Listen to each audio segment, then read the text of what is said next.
It's taken one of the worst stretches for the economy in American history to get people to finally pay attention to him. He has been ahead on the economy. He has attempted to audit the Fed now 9 times. They operate in complete darkness. We had somebody on, Rick Santorum, on last week, and I asked him, shut down the Fed, and he said, well, I wouldn't. Really?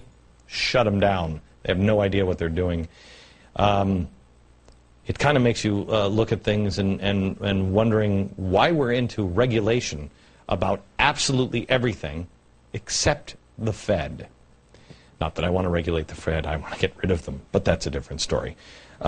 He understands this probably better than anyone else. He is now in Des Moines, Iowa, Republican presidential candidate, Texas Congressman Ron Paul. Congressman, how are you, sir? Doing well, thank you, Glenn.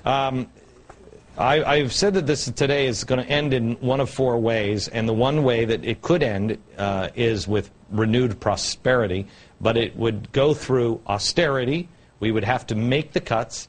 We would have to keep taxes low, and then we would have to deregulate all of the citizenry, the exact opposite of what everybody in Congress has been doing and the president has been doing. Would you agree with that? Yeah, I would add one thing, though. In order to get to that point where you start doing the right things, you have to get rid of the mistakes, which is called getting rid of the malinvestment and the debt. An economy doesn't grow when it's overly burdened by debt and the mistakes made previously due to the business cycle. So you have to liquidate that. Then you go to this of having sound money, limited taxes, limited regulations, and we could get back to growth again. The problem is nobody wants to allow the correction to come, and we're prolonging the agony. We're piling on the economy, and that's why we're 3 to 4 years into it already, and there's no signs of strong recovery. So until we do that, you can expect the economy to get much worse. Do you see any sense in Washington of people cutting the debt? I mean, I know Jim DeMint has come out and said, cut it. He wants don't put the debt, don't raise the debt ceiling. I know you're against raising the debt ceiling. Don't raise the debt ceiling. Let's get serious about debt. With an exception of a few people, do you think anybody's going to do that in Washington? No, they'll raise the debt limit, whether it's temporary or long-term, but I don't think they're going to go past August and not raise the debt limit. So I think that's going to happen, which will just encourage the spending again. So, but they can't come together on how they want to cut spending because one group thinks that you can't possibly cut a penny from overseas spending. The other one says you can't cut a penny out of entitlement system. And I just happen to believe you should be able to cut both, and I don't think for a minute it would hurt our national defense. I think, our defense is not strong because we're spread too thin around the world. But to get that agreement is going to be very, very difficult, and for that reason, I predict that we're going to continue downhill. The deficit is going to be the burden that we can't handle, and that we will eventually have a currency destruction because we do rely on the Federal Reserve. As long as the Federal Reserve, I call a facilitator. They claim it's the Congress. They spend too much money and they're forced to do these things. But if the Fed couldn't create money out of thin air to buy Treasury bills, Congress would be forced to do something because interest rates would rise, and that would be very, very harmful. So it would be on the Congress's shoulders to do something. But instead, we keep spending, and the Federal Reserve accommodates, and they say, well, we can't let interest rates go up, so they just print like crazy. It's pretty amazing that it's worked this as well as it has for so long, but it doesn't mean it's going to last forever, and I think that's why people are so upset in this country, because more and more people are starting to realize that this is coming to an end, and it's probably not in the too distant future. May I ask you one question I haven't been able to figure out?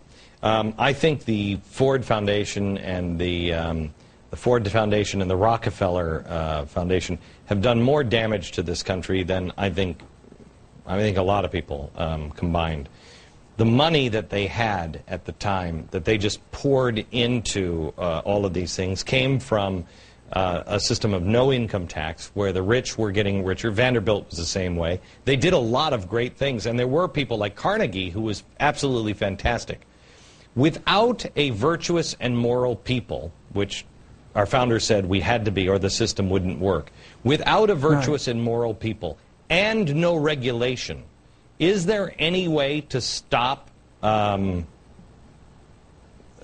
capitalism from just being god-awful ugly? Well, I don't like to think of capitalism as being ugly, but I think what you're talking about is the consequence we have. Wait. Here's exactly what I mean, and maybe you can answer it directly. What I mean is what de Tocqueville talked about, that there would be people that would become so rich that they would kick the doors closed for others. Soros is doing it now. He's kicking the door closed for other people. When these people like Rockefeller got so wealthy, that's what they did. Is there any regulation on that? Well, I think some did and some did not. Now, Carnegie gave him a lot of his money back, and I don't think Bill Gates as a monster, and I don't think of Warren Buffett as a monster. So it has to do with the morality. Yes, that's the part I agree with you, the morality of these people. But even if there were no income taxes and they got very, very wealthy, if they didn't cheat, if they didn't get benefits from the government, being very, very wealthy, there's nothing wrong with that. But if they get very, very wealthy because they get contracts from the government, or they get loans, low loans from the Federal Reserve, and the banks get bailed out, and they do all the gambling, and they're the ones who get the bailouts, and the little people lose their homes and their jobs, then it's a rotten system. But I don't call that capitalism. I call that cronyism, or